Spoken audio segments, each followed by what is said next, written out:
I'm sending Tom Homan to Minnesota tonight. He has not been involved in that area, but knows and likes many of the people there. Tom is tough but fair and will report directly to me. Separately, a major investigation is going on with respect to the massive $20 billion plus welfare fraud that has taken place in Minnesota and is at least partially responsible for the violent organized protests going on in the streets.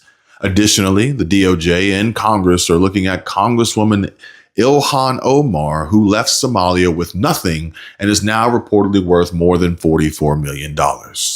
Time will tell all. Thank you for your attention to this matter. President DJT. To which the Somali welfare fraud queen replied by saying, "Sorry, Trump, your support is collapsing and you're panicking. Right on cue, you're deflecting from your failures with lies and conspiracy theories about me. Years of investigations have found nothing. Get your goons out of Minnesota." Well, name. So, okay, let's go ahead and give them a call. See if maybe they pick up. Let's go ahead and call the number on the webpage. Let's go ahead and give them a call and find out. Oh no, user busy. Let's try that. Okay. Well, I've done this like 20 times today. Okay, so that didn't work. Is there any wine in this wine company? Is there anything about wine? Because I see like stuff about events, but like, what is this exactly? Aren't you supposed to sell wine at your wine company? Where are your wines? Oh, there are no wines. You wanna know why? Because this is a fake company. Rep. Ilhan Omar's husband accused of swindling investors in their California winery.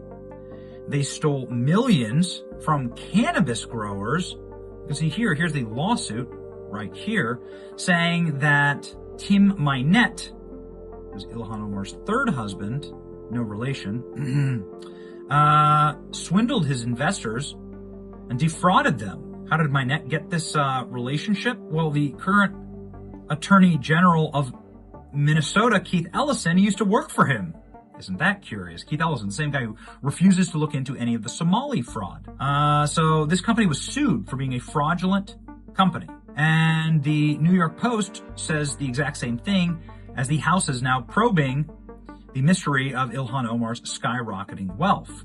They said that Ilhan Omar went from being one of the poorest members of Congress, worth negative $65,000, to being one of the richest, worth $30 million. Here's a rare photo of one of their wines that they allegedly made, The Devil's Lie. But the entire company is actually a lie. It's not a lie to Ilhan Omar, though, because she's able to list an enormous amount of her income and an enormous amount of her net worth to this fake winery. This winery is not worth $5 million. The winery doesn't even exist. It's fake. It's fraudulent. They need to investigate this right now. This is a lie. And maybe, just maybe, it's the devil's lie.